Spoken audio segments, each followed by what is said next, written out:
Welcome to crunch TV. నేను మీ రిషి. ఈరోజు వార్తల్లోని ముఖ్యాంశాలు చూద్దాం. ఏపీ సీఎం నారా చంద్రబాబు నాయుడు గారి సోదరుడు కన్నుమూత. భర్తతో మాట్లాడేందుకు 2,000 డిమాండ్ చేసిన పోలీసులు. తెలంగాణ సర్కార్ మరో కీలక నిర్ణయం.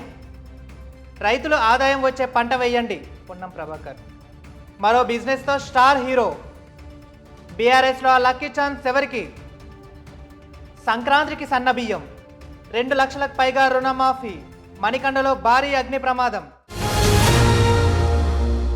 ఇక అప్డేట్స్ చూసుకున్నట్టయితే ఏపీ సీఎం నారా చంద్రబాబు నాయుడు గారి సోదరుడు అయినటువంటి రామ్మూర్తి గారు నిన్న ఉదయం 11 గంటల నుంచి 12 గంటల మధ్య ప్రాంతంలో మరణించారు. ఈ వార్త తెలుసుకున్న నారా చంద్రబాబు నాయుడు గారు తన ఢిల్లీ పర్యటన రద్దు చేస్తూ ఆయన దగ్గరికి చేరారు. లగచర్ల అధికారులపై దాడి చేసిన సంగతి రీసెంట్గానే తెలిసిన విషయమే. అయితే ఈ ఘటనలో పోలీసులు పలువురు అదుపులోకి తీసుకున్న విషయం తెలిసింది. అందులో పతావత్ ప్రవీణ్ అనే వ్యక్తిని కూడా అరెస్టు చేశారు. ప్రవీణ్ భార్య అయినటువంటి జ్యోతి ప్రస్తుతము గర్భవతిగా ఉంది. స్టేషన్లో తన భర్తతో మాట్లాడించేందుకు ఓ పోలీస్ అధికారి 2,000 లంచం డిమాండ్ చేశారని, చివరకు 1,000 రూపాయలు ఇస్తే తన భర్తతో మాట్లాడిస్తానని జ్యోతి సంచలన ఆరోపణలు చేసింది. ఆయన దగ్గర లేకుంటే భయం అవుతుందని, కడుపులో ఉన్న నా బిడ్డ ఆగమవుతుందని, బువ్వులవుతుందని కన్నీరు పెట్టుకున్నారు జ్యోతి. తెలంగాణ సర్కార్ మరో కీలక నిర్ణయం తీసుకుంది. పోలీసుల బ్యాడ్జీల మార్పులు చేస్తూ ప్రస్తుతం కీలక నిర్ణయం తీసుకుంది. రాష్ట్ర ప్రభుత్వం ఇటీవలే టీఎస్గా ఉన్న పేరును టీజీగా మారుస్తున్న నిర్ణయం తీసుకుంది. పోలీస్ బ్యాడ్జీల విషయంలో కూడా మార్పు రావాలని చెప్పేసి కూడా వ్యక్తం చేసింది. అయితే ఈ మేరకు హోంశాఖ కార్యదర్శి రవిగుప్తా శుక్రవారం ఆదేశాలు జారీ చేశారు. టీజీఎస్ స్థానంలో టీజీపీలను ఉండేలా విధంగా బ్యాడ్జ్లను అమర్స్తామని చెప్పేసి కూడా ఆయన రవికుమార్ గారు వ్యక్తం చేశారు. రైతులకు ఆదాయం వచ్చే పంట వేయండి అని చెప్పేసి కూడా మంత్రి పొన్నం ప్రభాకర్ రెడ్డి గారు వెల్లడించారు. అయితే రాష్ట్రంలోని రైతుల ఆదాయం వచ్చే పంటలు వేయాలని మంత్రి పొన్నం ప్రభాకర్ తెలిపారు. తెలంగాణ రాష్ట్రం ఏర్పడ్డాక ధనిక రాష్ట్రం ఉండే కాంగ్రెస్కు అధికారంలోకి వచ్చినప్పటికీ 7.5 లక్షల కోట్ల అప్పు ఉందని, ఎక్కడా భూములు అమ్మకుండా ఇబ్బందులు పెట్టకుండా సంక్షేమ పథకాలు అందిస్తామని, ఆర్టీసీ ఉచిత బస్సు రూపాయలు 10 లక్షలకు, ఆరోగ్యశ్రీ 200 యూనిట్లు విద్యుత్, 500కే గ్యాస్ సిలిండర్లు అందిస్తామని, త్వరలో ఇందిరమ్మ ఇల్లు కూడా లబ్ధిదారులు ప్రకటిస్తామని చెప్పేసి కూడా మంత్రి పొన్నం ప్రభాకర్ గారు వ్యక్తం చేశారు. మరో బిజినెస్ తో స్టార్ హీరో మహేష్ బాబు ముందుకు రాబోతున్నారు. తెలంగాణ సినీ నటుడు మహేష్ బాబు మరో బిజినెస్ తో ముందుకు రాబోతున్నారు. సౌరశక్తి ఉత్పత్తి రంగంలోనే అడుగు పెట్టబోతున్నారని సమాచారం. ట్రాజన్ సోనార్ సన్ టెక్ లిమిటెడ్ తో కలిసి సౌరశక్తి వ్యాపార రంగంలోకి ప్రవేశిస్తున్నట్టు తెలుస్తుంది. ఇందులో మహేష్ బాబు భారీ పెట్టుబడిగా పెట్టబోతున్నారని టాక్. కాగా మహేష్ బాబు ఇప్పటికే రెయిన్బో హాస్పిటల్కు ఏఎంబి సినిమాలో పెట్టుబడులు పెట్టారని వార్తలు వినిపించాయి. త్వరలో తెలంగాణ శాసన మండలిలో 9 స్థానాలు ఖాళీ అవ్వబోతున్నాయి. ఆ 9 స్థానాల్లో ఒకటి గులాబీ పార్టీకి దక్కుతుంది.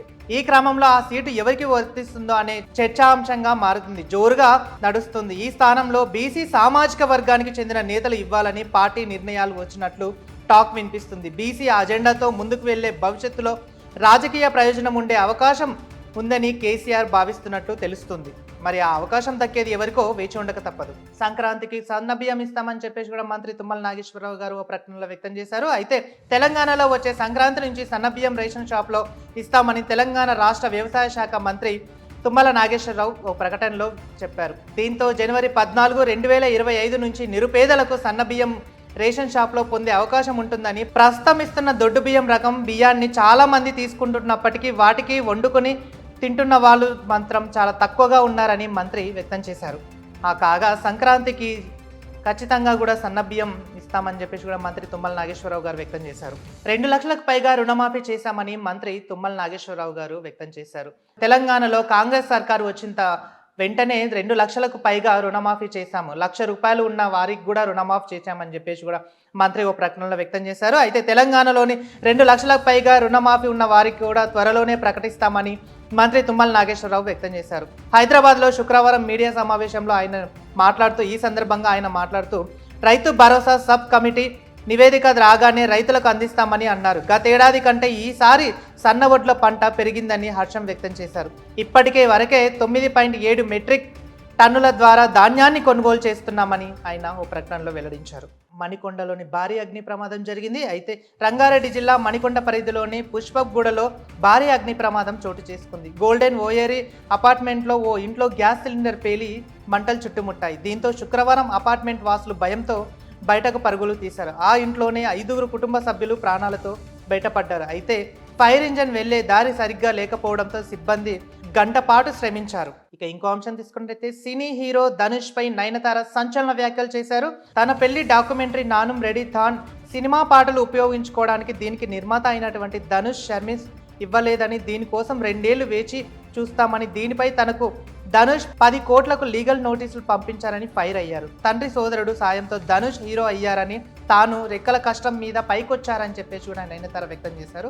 తెలంగాణ రాష్ట్రం ప్రతిష్టాత్మకంగా నిర్ణయం తీసుకుంటున్న కాంగ్రెస్ ప్రభుత్వంపై ప్రతి ఒక్కరు మండిపడుతున్నారు. అయితే కాంగ్రెస్ ప్రభుత్వంలో 6 గ్యారంటీలు అమలు కావని చెప్పేసి కూడా బీఆర్ఎస్ పార్టీ నాయకులు వ్యక్తం చేస్తున్నారు. ఏది తీసుకున్నా కూడా ప్రతి ఒక్కటి కూడా ఇచ్చిన 100 రోజుల్లో అన్ని పథకాలు కూడా అమలు చేస్తామని చెప్పేసి కూడా రేవంత్ రెడ్డి గారు వాగ్దానాలు చేశారని చెప్పేసి కూడా మాజీ మంత్రి కేటీఆర్ గారు, తర్వాత హరీష్ రావు గారు వ్యక్తం చేశారు. మరి వీటన్నిటి గురించి కూడా ఎందుకు క్లారిటీ ఇవ్వలేకపోతున్నారు? ఏది చేసుకున్నా కూడా 6 గ్యారెంటీలు ఎక్కడ తప్పుదోవో పట్టించడానికే ఉంది ఈ సర్కార్ అని చెప్పేసి కూడా వ్యక్తం చేస్తున్నారు. 100 రోజులలో 6 గ్యారెంటీలు అమలు చేస్తా అన్న ముఖ్యమంత్రి ఎక్కడున్నారు? అసలు ఏమైపోయాయి ఆ 6 గ్యారెంటీలు అని చెప్పేసి కూడా ప్రతి ఒక్క నాయకులు వ్యక్తం చేస్తున్నారు. మరి వీటన్నిటి గురించి కూడా మాట్లాడడానికి మనతో పాటు కాలర్ సిద్ధంగా ఉన్నారు, వారిని అడిగి తెలుసుకుందాం. ఓకే రైట్, మరి మనతో పాటు మాట్లాడడానికి బీఆర్ఎస్ పార్టీ సీనియర్ నాయకులు గోవురాజు గారు ఉన్నారు, వారిని అడిగి తెలుసుకుందాం. నమస్తే అండి. నమస్కారం సార్. ఎలా ఉన్నారు? చాలా బాగున్నాం సార్. తెలంగాణ రాష్ట్రంలో చేపట్టిన 6 సంక్షేమ పథకాలు ఖచ్చితంగా అమలు అవుతున్నాయి అని చెప్పేసి కూడా వ్యక్తం చేస్తున్నారు. మరి నిజంగానే సమగ్ర కుటుంబ సర్వే ఎలా ఉంది? తెలంగాణ చేపట్టిన 6 గ్యారెంటీలు కూడా సక్సెస్ఫుల్గా రన్ అవుతున్నాయని చెప్పేసి కూడా కొంతమంది కాంగ్రెస్ పార్టీ నాయకులు అంటున్నారు.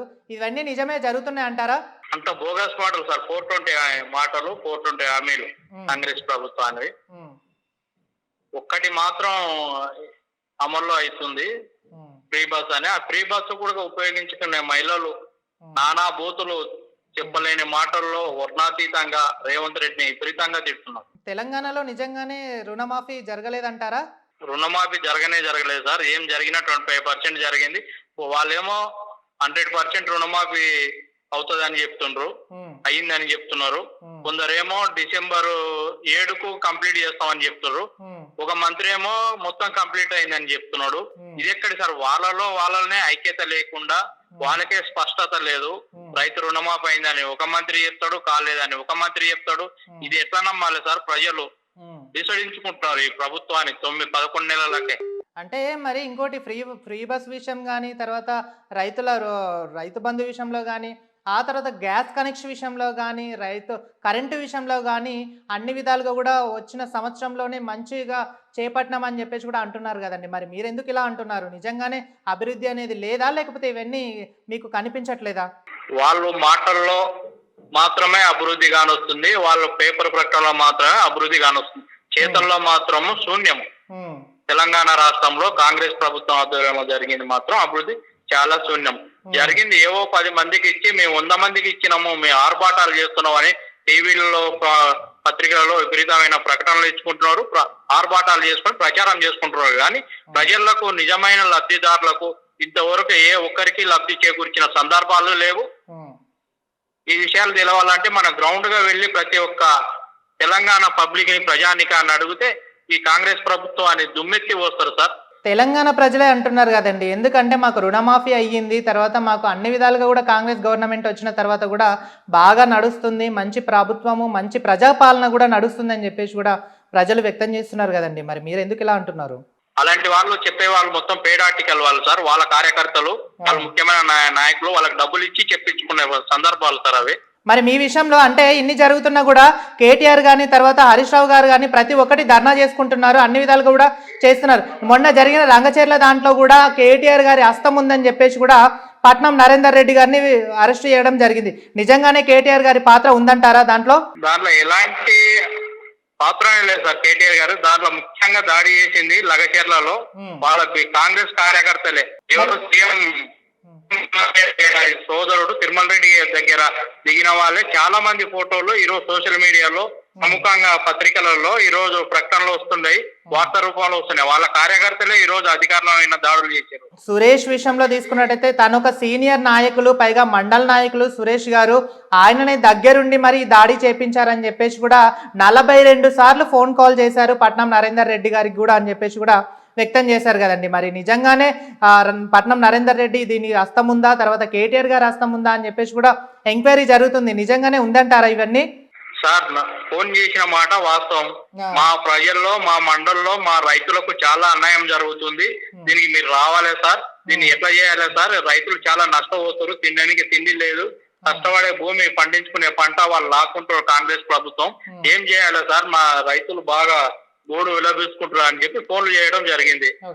దీన్ని వీళ్ళు వేరే అర్థంగా దుష్ప్రచారం చేసి రాజకీయ కోణంలో చూస్తున్నారు. మరి అలాంటప్పుడు పట్నం నరేందర్ రెడ్డి గారిని ఎందుకు అరెస్ట్ చేశారండి? ఎందుకంటే ఆయన హస్తం ఉంది కాబట్టి అరెస్ట్ చేశారని చెప్పేసి కూడా పోలీసు వాళ్ళు కూడా చెప్తున్నారు కదా. వాళ్ళు ఏదో వాడు మాట్లాడింది, ఆయన స్టేట్మెంట్ ఇవ్వండి, స్టేట్మెంట్ ఇచ్చింది అని చెప్పి ప్రెస్ కు రిలీజ్ చేశారు సార్. అదే మా పట్నం నరేందర్ రెడ్డి గారు స్టేట్మెంట్ కూడా ఇచ్చారు కదా సార్. నేను ఎలాంటి ఇవ్వలేదు పోలీసులకు కానీ. దీనిలో వాస్తవాలు అన్నీ బయట పడుతున్నాయి కదా సార్. అయితే ఇంకొకటి తీసుకున్నట్టయితే తెలంగాణలోని సంక్రాంతి నుంచి సన్న బియ్యం పంపిణీ చేస్తామని చెప్పేసి కూడా మంత్రి వెల్లడించారు. నిజంగానే జనవరి నుంచి కూడా సన్న బియ్యం అమల్లోకి వస్తాయంటారా? సార్ వాళ్ళు ఇచ్చిన 420 హామీల్లో ఇంతవరకు ఒక్కటి కూడా పూర్తిగా అమలైన సందర్భాలు లేవు, కావు కూడా. ఏమనంటే కేసీఆర్ గారు డొల్లా చేసిపోయిండు, ఆర్థికంగా బాగా నష్టం చేసిపోయిండు అంటే ఆ రోజు తెలియదా వీళ్ళకు తెలంగాణలో ఆర్థికంగా లేదని? మళ్ళీ ఎట్లా ఇచ్చిండు 420 హామీలను? అంటే ఇది ఒక చేయలేక మధ్యలో ఓడింది అన్నట్లు కేసీఆర్ నెపం తప్పడం, వీళ్ళు చేయలేరు. మరి ఇంత జరుగుతున్నా కూడా కేసీఆర్ గారు ఎందుకు నోరు విప్పట్లేదు? ఫామ్ హౌస్ కే ఎందుకు పరిమితం అయ్యారు మరి కేసీఆర్ గారు? కేటీఆర్ అన్నకే తట్టుకోలేకపోతున్నారు ఈ రేవంత్ రెడ్డి ప్రభుత్వము. మా కేసీఆర్ గారు ఆ ఫీల్డ్ లోకి వస్తే ఇంకా ఉర్రూతలు ఊగుతుంది సార్. జనవరి నుంచి కూడా కేసీఆర్ గారు ప్రజల్లోకి వస్తున్నారు. జనవరి నుంచి ప్రజలకు వచ్చిన ఆవేదన గురించి కూడా పట్టించుకొని ప్రభుత్వం దృష్టికి అడగాలని అనుకుంటున్నారు.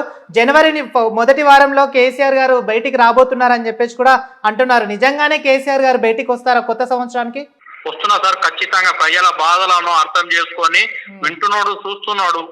వాళ్ళ బాధలను తీర్చడానికి ముందుండి ఈ తెలంగాణ రాష్ట్రానికి జరుగుతున్న అన్యాయాన్ని, కాంగ్రెస్ ప్రభుత్వాన్ని ఎదిరించడానికి జనవరిలో కొత్త సంవత్సరంలో నూతనోత్సాహంతో ప్రజల ముందుకు వస్తున్నాడు సార్. ఇంకోటి తీసుకున్నట్లయితే మూసీ ప్రక్షాళన విషయంలో కూడా సీఎం రేవంత్ రెడ్డి గారు చేపట్టిన కార్యము మంచిదే అంటారా, చెడు అంటారా? సార్ ఒకటి చెప్తుండా, రైతు రుణమాఫీకి పైసలు లేవంటాడు, రైతు బంధుకు పైసలు లేవంటాడు, స్కాలర్షిప్ కు పైసలు లేవంటాడు, పెంచిన పెన్షన్లు పెంచుతున్న 6,000 దానికి పైసలు లేవంటాడు. ఈ మూసీ ప్రక్షాళనకు 1,000 కోట్లు ఏ విధంగా వస్తాయి సార్ ఈ రేవంత్ రెడ్డి గారికి? కుంభకోణం జరుగుతుంది అంటారా అయితే ఇందులో? కుంభకోణం 100%, 100గా 200% కుంభకోణం జరుగుతుంది ఇందులో.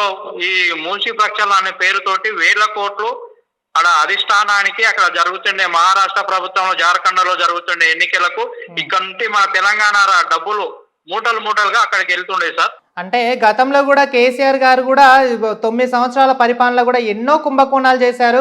కాళేశ్వర ప్రాజెక్ట్ విషయంలో కానీ, తర్వాత అన్ని సంక్షేమ పథకాలలో కూడా తనకంటూ ఒక సంచులు వెనుకేసుకున్నారని చెప్పేసి కూడా కాంగ్రెస్ పార్టీ నాయకులు అంటున్నారు కదండి. మరి అది నిజం కాదంటారా? అది నిజం కాదు సార్, 100% తప్పు. అది ఇక చేయలేక కేసీఆర్ విన తప్పుడు అభాండాలు మోస్తున్నారు. ఈ కాళేశ్వరం ప్రాజెక్టు చూసుకోండి, కొన్ని 100 ఎకరాలకు 1,000 ఎకరాలకు ఈ రోజు సాగులోకి వస్తుంది. వీళ్ళు మెయింటైన్ చేయలేక ఆ వర్షాకాలంలో అక్కడ ఉండే పిల్లలు కుంగిపోయినవి, పర్యలు రావడం. అని మెయింటైన్ చేయాలి కదా సార్. ఎక్కడైనా పాత ప్రాజెక్టులు తీసుకున్నా కానీ మెయింటెనెన్స్ లేకపోతే కూడా పోతాయి. మొన్న శ్రీశైలం ప్రాజెక్ట్ తీసుకున్నా అట్లే ఉంటది. అంటే వాళ్ళు మేము టీఆర్ఎస్ ప్రభుత్వం కట్టింది కాబట్టి మేము మెయింటైన్ చేయం, మేము రైతులకు నీళ్లు ఇయ్యం అన్నట్లు కాంగ్రెస్ ప్రభుత్వం రేవంత్ రెడ్డి గారి వ్యవహార తీరు ఆ విధంగా ఉంది సార్. ఓకే, మరి మీ నియోజకవర్గంలో అభివృద్ధి ఎలా ఉంది కాంగ్రెస్ గవర్నమెంట్ వచ్చిన తర్వాత? చాలా దారుణంగా ఉంది సార్. ఇంతవరకు మా గతంలో ఉండే ఎమ్మెల్యే గారు చాలా కష్టపడి లేని దగ్గర కూడా చాలా అభివృద్ధి, రోడ్లు చేసిండు, పైప్ లైన్లు చేసిండు, ఇంటింటికి నల్ల ఇప్పించిండు, అలాంటి సబ్ స్టేషన్లు కూడా తీసుకొచ్చిండు. అది మధ్యలో ఉండే సార్, దాని ఇంత కూడా ఒక్క రాయి తీసుకొచ్చి పాపం లేదు ఇక్కడ ఉండే మంత్రి జూపల్లి కృష్ణారావు గారు. అంటే ఎన్నో అభివృద్ధి సంక్షేమ పథకాలు కూడా ఎన్నో అభివృద్ధి కూడా చేశామని చెప్పేసి కూడా మంత్రి జూపల్లి కృష్ణారావు గారు చెప్తూనే ఉన్నారు. మరి మీరెందుకు ఇలా అంటున్నారు? సార్ ఆయన పాలన గత 25 ఏళ్ల నుండి చూస్తున్నాం. ఇంతవరకు ఆయన మంత్రిగా కూడా 3-4 సార్లు చేసిండు. ఈ కొల్లాపూర్ నియోజకవర్గానికి అభివృద్ధి కూడా ఇంత కూడా జరగలే. ఆయన అనుకుంటే ఇంతవరకు పేపర్ ఫ్యాక్టరీ రావచ్చు, సున్నం ఫ్యాక్టరీ రావచ్చు, కానీ ఏం రాలేదు. మాకు ముడి వనరులు విపరీతంగా ఉన్నాయి. లాస్ట్ మూమెంట్ లో కొల్లాపూర్ డిపో దాదాపు ఒక 5 ఏళ్ల క్రితం వచ్చింది సార్. జూపల్లి గారు ఇన్నేళ్ళు మంత్రిగా ఉండి కూడా ఏం లేవు, రోడ్లు లేవు. పక్కనే కృష్ణానది. అంత ముందుకు నీళ్లు తాగడానికి 15 రోజులకు ఒకసారి వచ్చేది. ఇదే కేసీఆర్ గారు సీఎం తెలంగాణ వచ్చిన తర్వాత ఇంటింటికి నీళ్లు తీసుకొచ్చి ప్రతి ఒక్కరికి నీటి సమస్య లేకుండా, తాగునీటి సమస్య లేకుండా చేసిన మహానుభావుడు కేసీఆర్ గారు, మా ఎమ్మెల్యే హర్షవర్ధన్ రెడ్డి గారు, మాజీ ఎమ్మెల్యే గారు. ఓకే, హర్షవర్ధన్ రెడ్డి గారి హయాంలో కూడా ఎన్నో కుంభకోణాలు కొల్లాపూర్ విషయంలో జరిగిందని చెప్పేసి కూడా వ్యక్తం చేశారు. ఆ మధ్యలో వచ్చిన వార్తలు కూడా మరి నిజమే కాదా ఇవన్నీ? అవునవును సార్.